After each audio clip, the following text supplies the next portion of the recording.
Absolutely. And I think between men and women, forming that natural partnership, it leaves us defenseless against any actual threat that's coming our way. And one thing about civilization is there's continuous threat. It's not a lovely state to be in, but it's a reality. And if you don't have, and the only way to kind of neuter, to use this guy's terms, that threat is to form strong bonds between men and women, and men and women, and it's kind of through genuine those bonds, not genuine superficial ones that'll get broken once again your principles are tested, right? Because that's when the pedal meets the floor, or what, I don't know what metaphor I'm going to use, but you know what I mean? It's like, that's when it's actually tested, because those bonds need to be strong through thick and thin. If they're not, it's exposed. And that's happened over the last 2 years for a lot of people, myself included. Yeah. And this whole other cuckery of this society too is, I swear to God, that's what they're depending on. I mean, we're not the first ones to see this, obviously, but they're depending on that to continue this masking on planes, to continue this businesses complying, even though the government's been shut down and it's been deemed this or that or unconstitutional. But to get the rest of society to push the agenda along itself, because they can't rely on government. Not any government with a constitution anyway. They can't rely on that to push this agenda. They need the citizens to do it. Yeah, it's and to some degree, like if you look at the lockdowns, all of that shit was never really enforced by law enforcement, at least not in America. Other countries it was different, obviously, but for the most it was forced by peers. It was all social, because they knew it wasn't really lawful. And even the law enforcement, despite their crookedness in a lot of ways, we're still like, no, that's not a law. And they'd even admit it. They're like, oh, don't worry, no one's been arrested. Don't, like, it's just basically a suggestion. But then the grocery store clerk, or like the person that takes it serious to make your life a living hell, they're it's the what I call grassroots totalitarianism. It's not Big Brother. It's everyone around you is already, like, they're the Agent Smith. They're the one that is readily, even if tomorrow all of the bad guys in government were arrested or like taken away, and there's no more government, and it's good form of anarchy, not chaos. Those guys are still going to be like, we still have to do it though, like they're not going to give it up. It's part of their identity is to be authoritarian at this point, because it's from a position of being afraid, not willing to take responsibility for yourself. And and this is a constant theme of the show. Sorry to interrupt, but no, you're good. It's the inversion where the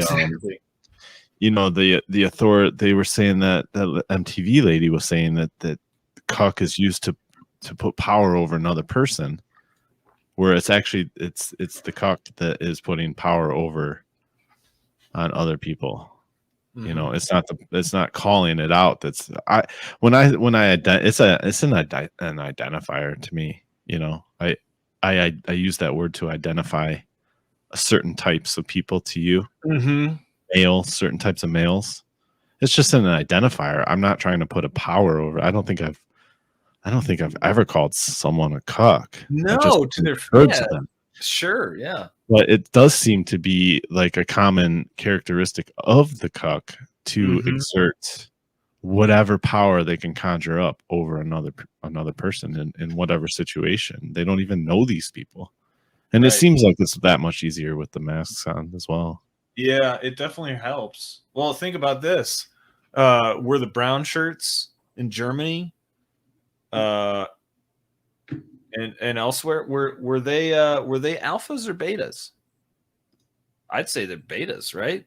Like to get to that point where you're willing to, I mean, they're just going along. They're just following orders. That's a beta move, right? Oh, I was just doing it because I was told to.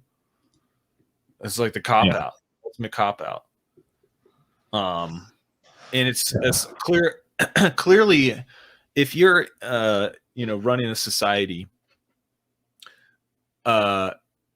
you want beta cucks, man. Like you want people to just comply until the end of time, because then you don't have to do the dirty work.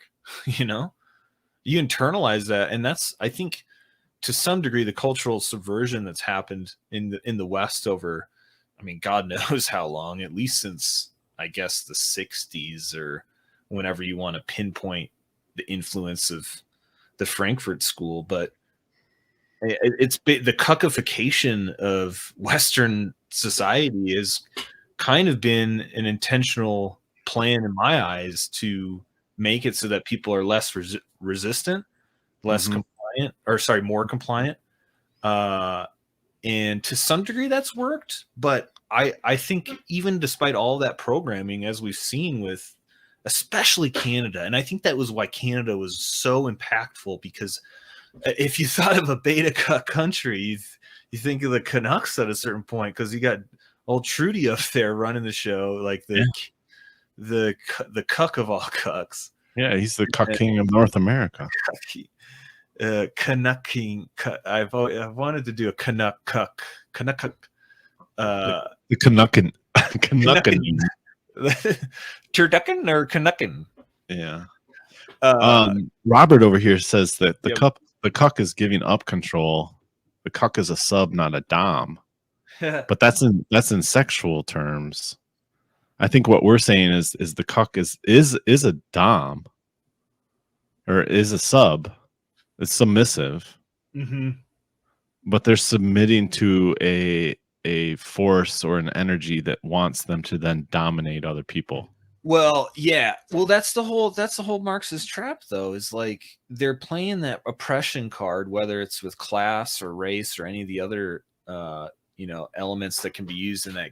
It's a power dynamic. So you're using, I mean, think about it.